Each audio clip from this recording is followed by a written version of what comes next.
ఉంది.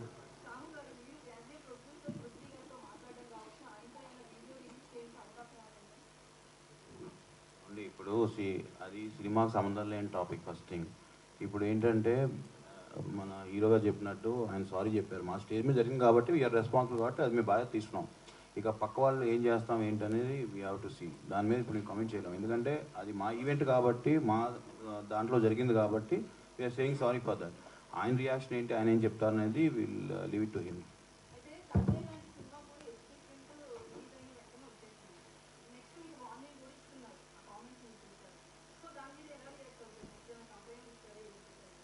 అది ఇప్పుడు నాకు తెలిసి మీకు నెక్స్ట్ ప్రెస్ మీట్ ఉంది కండి, అరవింద్ గారు వాళ్ళు డెఫినెట్గా ఏదో ఒక యాక్షన్ తీసుకుంటారు కాబట్టి వాళ్ళు ఏం తీసుకుంటే అదే మేము ఫాలో అవుతాం. ఇంకా మాకు అది హెల్ప్ అవుతుంది కదా డెఫినెట్గా.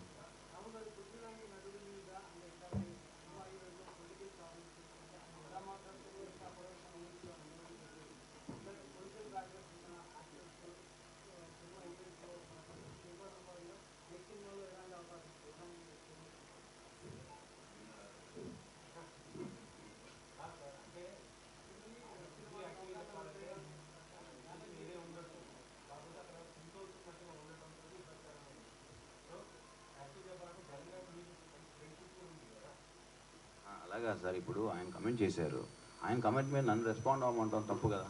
నేను చేశాను అనుకో, నేను అడగండి రెస్పాండ్ అవుతా. అది రైట్ అయితే రైట్ అంట, రాంగ్ అయితే నేను సారీ అంట. ఇప్పుడు ఆయన కమెంట్ చేస్తారని మాకు తెలియదు కదా.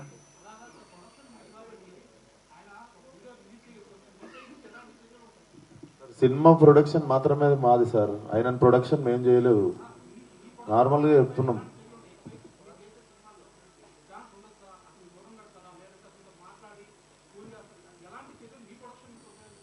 డెఫినెట్గా మేము టేక్ కేర్ చేస్తాం కదా. నెక్స్ట్ టైం ఇలాంటి అవకాశం ఉన్నప్పుడు మేము కూడా అలాంటి ఎంకరేజ్ చేయం కదా. ఒకసారి డ్యామేజ్ జరిగినప్పుడు దాన్ని కంట్రోల్ చేద్దామని చూస్తాం, కానీ ప్రతిసారి ఇది పెట్టుకుని చేసుకుంటూ ఉండలేంగా.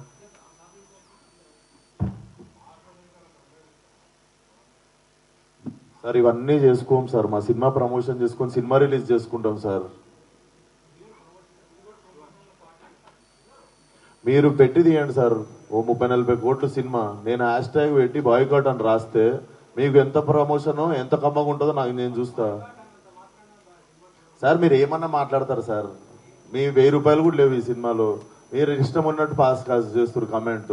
మీరు తీసిన రోజు నొప్పి తెలుస్తుంది సార్. ఆయన ఎన్ని కోట్లు పెట్టి సినిమా తీసిండు, నేను ఎన్ని రోజులు కష్టపడ్డా, దానికి ఒకరు బాయ్కాట్ అని పెడితే ఎట్లుంటుందని. దీన్ని కూడా పాజిటివ్గా తీసుకునే సిచ్యువేషన్లో మేము లేము. 2 రోజుల్లో సినిమా రిలీజ్, అట్లా కాదు కదా సార్. అది గుడ్డు పెట్టే కోడికి తెలుస్తుంది.